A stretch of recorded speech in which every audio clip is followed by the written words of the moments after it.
Assalamualaikum warahmatullahi wabarakatuh. Perkenalkan, nama saya Afa Laila Tunisa dari PGMI kelas 2A.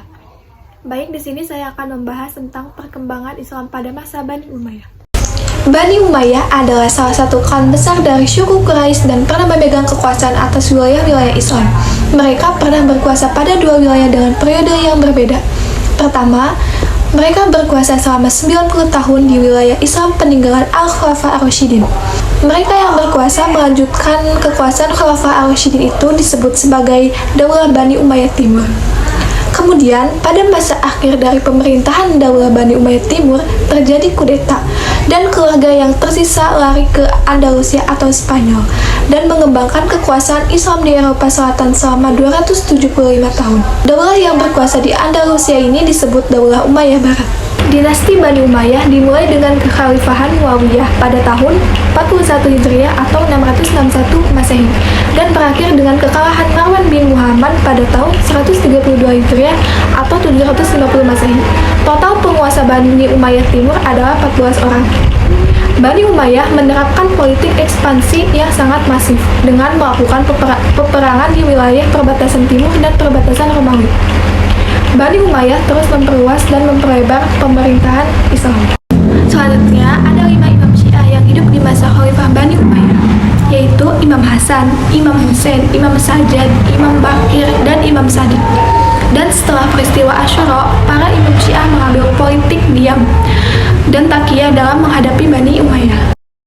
Selain dari orang Syiah, perlawanan juga muncul dari kelompok lainnya di masa Bani Umayyah. Dan di antara yang paling terkenal adalah Abdullah bin Zubair, Dahak bin Qais, dan pemberontakan Bani Abbasiyah yang berakhir dengan kudeta. Berbagai perlawanan itu menjadikan kekuasaan Bani Umayyah dihiasi dengan pertempuran dan pertumpahan darah antara sesama muslim. Umayyah adalah anak dari Abdul Syam, dan artinya dia adalah cucu dari Abdul Manaf. Dengan demikian, nasab dan keturunan Bani Umayyah dan Bani Hashim bertemu pada Abdul Manaf, karena Hashim adalah putra Abdul Manaf dan saudara dari Abdul Syam. Umayyah memiliki 10 anak. Yang tertua bernama Harb. Putra tertua Harb adalah Abu Sufyan, yang kemudian menjadi salah seorang pembesar Mekah. Abu Sufyan punya anak bernama Muawiyah. Keduanya menunjukkan penentangan yang sangat keras kepada Rasulullah dan baru masuk Islam pada masa Fatu Mekah. Selanjutnya, pada masa Muawiyah bin Abu Sufyan, perluasan wilayah yang terhenti pada masa Khalifah Utsman bin Affan dan Ali bin Abi Thalib dilanjutkan kembali. Dimulai dengan menaklukkan Tunisia, kemudian ekspansi ke sebelah timur dengan menguasai daerah Khorasan sampai ke Sinai, Oxus, dan Afghanistan sampai ke Kabul. Angkatan laut juga mulai dibangun dan mampu melakukan serangan-serangan ke ibu kota Bizantium dan Konstantinopel.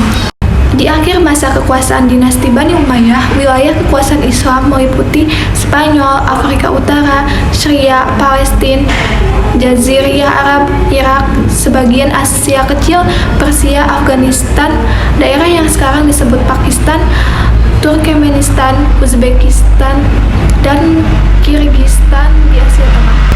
Selanjutnya, Masjid Umayyah. Masjid Umayyah berlokasi di Damaskus, Suriah. Adalah masjid yang terbesar dan tertua di kota itu. Sebagian menyebut Masjid Umayyah sebagai tempat suci keempat dalam Islam, setelah Masjidul Haram, Masjid Nabawi, dan Masjidul Aqsa. Masjid ini dibangun pada masa Khalifah Al-Walid bin Abdul Malik dari Bani Umayyah tahun 88 sampai 97 Hijriah atau 706 sampai 715 Masehi. Masjid itu dibangun di atas reruntuhan tempat peribadatan Romawi, tempat penyembah dewa Yupiter, dan sempat juga menjadi gereja di masa Romawi Timur. Selanjutnya, tempat-tempat ziarah. Ketika pasukan Islam menaklukkan Damaskus, lokasi masjid merupakan gedung basilika Kristen yang dipersembahkan untuk Yohanes atau Yahya. Sejak zaman Kekaisaran Romawi Konstantinus pertama, di masjid ini terdapat makam dari kepala Yohanes atau Yahya, yang dihormati sebagai nabi baik oleh orang Kristen maupun Islam. Terdapat berbagai penanda lokasi penting lainnya di dalam masjid dari Syiah. Di antaranya, tempat di mana kepala Imam Husain disimpan oleh Yazid bin Muawiyah selama 3 hari. Makam Sholihuddin Al-Ayyubi juga terdapat ditanam kecil di dinding utara masjid. Hasil peradaban lainnya dari Bani Umayyah adalah mendirikan dinas pos dengan menyediakan kuda lengkap dengan peralatannya di sepanjang jalan, kemudian membuat sistem militer yang tertata, mencetak mata uang, menetapkan jabatan hakim sebagai jabatan profesi, memperlakukan bahasa Arab sebagai bahasa resmi, administrasi pemerintahan Islam, membangun infrastruktur jalan raya yang menghubungkan suatu daerah dengan daerah lainnya, bangun pabrik-pabrik dan gedung-gedung pemerintahan. Di bidang ilmu agama, para tokoh atau Sunni yang hidup dan beraktivitas di zaman Bani Umayyah diantaranya adalah Imam Hanafi dan Imam Maliki, yaitu dari bidang fikih. Keduanya mengalami dua periode pemerintahan, yaitu masa Umayyah dan Abbasiyah. Selanjutnya, Hasan al-Basri dan Rabi'ah al-Adawiyah, yaitu dari bidang tasawuf. Abu Hurairah, Ikrimah, Abu Qatadah, Abdullah bin Abbas, Abdullah bin Mas'ud, Sa'ad bin Jabir, yaitu di bidang hadis. Ada pembukaan hadis dan Sunni. Riwayat Sunni sepakat bahwa pada zaman awal Islam tidak ada upaya untuk membukakan hadis. Bahkan Khalifah Umar bin Khattab pernah memerintahkan pembakaran atas segala jenis tulisan selain Al-Quran. Hadis baru dibukakan pada masa Khalifah Umar bin Abdul Aziz dan Bani Umayyah sekitar tahun 100 Hijriah atau 90 tahun setelah Rasulullah wafat. Selanjutnya, bolehkah menuliskan hadis? Dalam mazhab Sunni ada perbedaan pendapat mengenai apakah Rasulullah memperbolehkan penulisan hadis. Hal ini disebabkan adanya dua hadis Rasulullah yang saling bertentangan. Yang satu melarang penulisan hadis. Para ulama menafsirkan hadis ini sebagai bentuk kekhawatiran Rasulullah akan tercampurnya hadis dengan Al-Quran. Sementara itu, hadis lainnya justru memerintahkan agar umat Islam mencatat apapun yang diucapkan Rasulullah. Selanjutnya, ada masalah lainnya yang terkait dengan pembukuan hadis Sunni ini. Itu dihubungkan perawi awalnya. Perawi ini ternyata sebagian besar sahabat periwayatnya bukanlah sahabat besar yang hidup lama bersama Rasulullah, melainkan sahabat-sahabat junior atau orang baru dalam kehidupan Rasulullah. Daftar sahabat yang banyak meriwayatkan hadis tempat teratas diduduki oleh sahabat yang paling lama 10 tahun berkumpul dengan Nabi, seperti Abu Hurairah, Aisyah, Anas bin Malik, Abdullah bin Umar, dan lain-lain. Selanjutnya kita masuk ke Bani Umayyah Barat. Pada tahun 750, Bani Abbasiyah menjatuhkan pemerintahan Umayyah di Damaskus. Semua keluarga Umayyah dibunuh, yang selamat melarikan diri.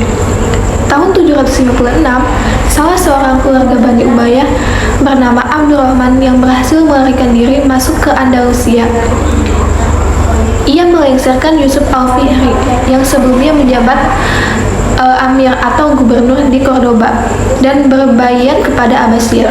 Setelah menjadi Amir di Cordoba, Abdurrahman menolak untuk tunduk kepada kekhalifahan Abbasiyah yang baru terbentuk. Ia memerintah selama 30 tahun dan mendeklarasikan Bani Umayyah di Andalusia. Selama 1,5 abad berikutnya, keturunannya menggantikannya sebagai Amir Cordoba yang memiliki kekuasaan atas seluruh Al-Andalus, bahkan kadang-kadang meliputi Afrika Utara bagian barat. Dalam dunia Islam, Cordoba merupakan salah satu pusat budaya yang maju. Karya-karya ilmuwan dan filsuf Al-Andalus seperti Abdul Qasim dan Ibnu Rushd memiliki pengaruh besar terhadap kehidupan intelektual di Eropa zaman pertengahan. Selanjutnya adalah para ilmuwan. Daulah Umayyah di Andalusia dikenal karena lahir dan hidupnya para ilmuwan di masa itu. Berikut ini adalah di antara para ilmuwan terkenal itu. Ada Ibnu Rushd, dikenal juga dengan nama Averroes, adalah seorang ilmuwan muslim yang sangat berpengaruh pada abad ke-12 dan beberapa abad berikutnya. Dia adalah seorang filosof yang telah berjasa mengintegrasikan Islam dengan tradisi pemikiran Yunani. Selanjutnya, Ibnu Hazm adalah seorang teolog, ahli ilmu fikih dan juga ilmu hadis. Al-Qurtubi adalah seorang ahli tafsir. Ia telah menuliskan tafsir Al-Qurtubi.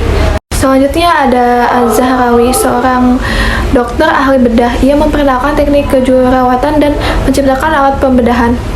Az-Zahrawi juga telah menuliskan buku medis bergambar. Pakar kedokteran Eropa mengetahui ilmu bedah melalui buku-bukunya. Selanjutnya Ibnu Wafid al-Lakhmi, dikenal sebagai dokter yang terkemuka di Spanyol. Selanjutnya Ibnu Tufail adalah seorang filsuf dan tabib. Al-Ghafiqi, seorang tabib yang mengoleksi tumbuh-tumbuhan dari Spanyol dan Afrika. Selanjutnya Al-Idris, seorang peletak dasar ilmu geografi. Yang terakhir ada Ibnu Abbas bin Farnas, peletak dasar konsep pesawat terbang. Dunia Islam dikenal dengan peninggalan bangunan bersejarahnya. Di beberapa kawasan, keberadaan bangunan tersebut hanya disebutkan di dalam kitab, tanpa bisa ditemui wujudnya. Karena sangat banyak dari bangunan tersebut yang hancur di saat terjadi perang salib dan invasi Mongol Andalusia atau Spanyol. Bisa disebut sebagai kawasan yang tidak banyak tersentuh oleh konflik, sehingga bangunan-bangunan yang dibangun oleh kaum muslimin di masa dinasti Bani Umayyah Barat masih tetap terjaga. Berikut ini adalah bangunan-bangunan peninggalan tersebut. Istana Alhambra. Alhambra ini adalah nama sebuah istana di Granada, wilayah benteng terakhir umat Islam di Spanyol.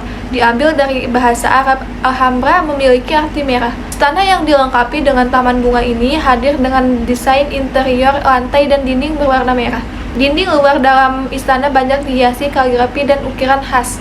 Saat ini, Alhambra adalah salah satu destinasi wisata terkenal di Spanyol. Selanjutnya, Masjid Katedral Cordoba pernah berubah menjadi bangunan masjid. Bangunan ini awalnya Katedral Saint Vincent yang dibangun tahun 600 Masehi ketika Islam menaklukkan Spanyol. Maka gereja ini berubah fungsi menjadi masjid, lalu dilakukan renovasi besar-besaran atasnya abad ke-16. Sebuah katedral dibangun tepat di tengah-tengah masjid dan diberi nama Mezquita Katedral. Sekarang, bangunan ini sudah berfungsi seutuhnya sebagai gereja katedral.